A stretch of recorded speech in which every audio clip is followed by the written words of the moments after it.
Sirih berlipat terletak rendah, sirih dari Pulau Mutiara. Pemanis kata, madah nak indah, awal bismillah, pemula bicara. Assalamualaikum semua, nama saya Muhammad Aznafal bin Jamal.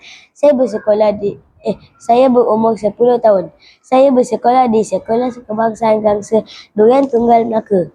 Hobi saya ialah membaca, tidak kira apa jua jenis bahan bacaan, seperti majalah, komik, buku cerita dan juga novel. Kawan-kawan tentu tahu kan bahawa membaca itu adalah jambatan ilmu. Jadi marilah kita sama-sama membaca walaupun di mana kita berada. Pada hari ini, saya akan membuat ulasan sebuah buku genre fiction yang telah saya pinjam dari Perpustakaan Al-Ghazali SK Gangsa. Buku ini bertajuk Kisah Nabi Yusuf alaihissalam, Terhindar dari Fitnah. Buku ini dikarang oleh Abdul Salam Basuk dan telah diterbitkan oleh Pustaka Ilmi. Buku ini mengandungi 22 helaian muka surat. Walaupun hanya sedikit helaian muka suratnya, tetapi saya percaya ia merupakan sebuah buku yang sangat menarik serta mudah difahami. Jalan ceritanya kerana saya ringkas tetapi padat. Jika dilihat pada luar buku ini, ia mempunyai kulit yang licin. Pada muka depan buku ini pula terdapat lukisan karikatur yang sangat menarik dan berwarna-warni. Buku ini juga sangat menarik dibaca oleh semua kanak-kanak.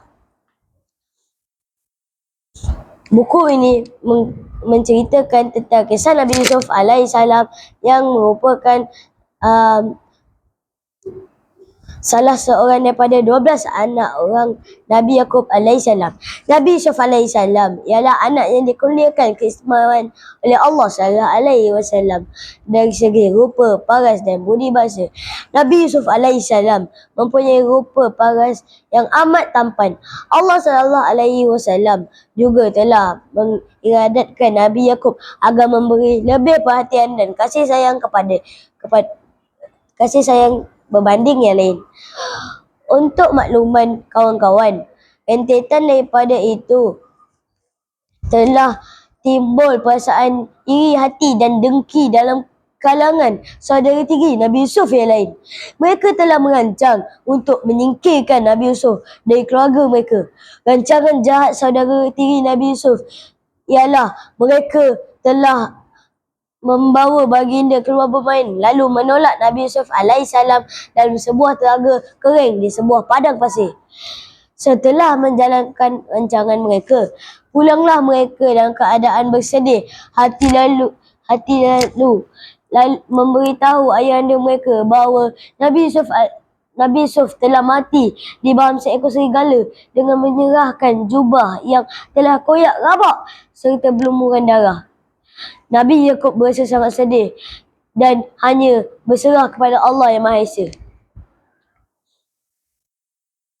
Adakah Nabi Yusuf mati? Tidak. Nabi Yusuf telah dikurniakan oleh sekumpulan kafilah yang lalu di kawasan Hingga tersebut. Lalu tempat berada di baginda ditolak. Apa yang berlaku? Nabi Yusuf telah dibawa oleh rombongan kafilah itu ke Mesir dan telah dijual kepada Futihar yang merupakan seorang pembesar Mesir untuk dijadikan pembantu kepada isterinya Zulaikha. Futihar dan Zulaikha telah menjadikan Nabi Yusuf alaihissalam sebagai anak angkat. Mereka sangat sayang dan kasih akan baginda. Mereka telah menganggap Nabi Yusuf alaihissalam seperti anak mereka sendiri. Maka Nabi Yusuf alaihissalam terhindar dari perasaan hasad, dengki dan iri hati saudara sendiri. Begitulah kawan-kawan, daripada hasil pembacaan ini, saya telah mendapat beberapa pengajaran. Kita hendaklah sentiasa berkasih sayang sesama saudara. Jangan ada sikap dengki dan iri hati kerana ia akan menimbulkan rasa sedih dan tidak dapat terperi. Kita juga hendaklah sentiasa membuat baik sesama insan agar kita sentiasa hidup dalam keadaan aman dan sejahtera. Pohon pedada di dalam taman jadi idaman si anak rusa. Marilah rakan, marilah teman, kita membaca sepanjang masa. Sekian saja ulasan buku saya kali ini. Semoga ada rezeki kita berjumpa lagi. Terima kasih. Wabillahi taufiq wa hidayah. Wassalamualaikum warahmatullahi wabarakatuh.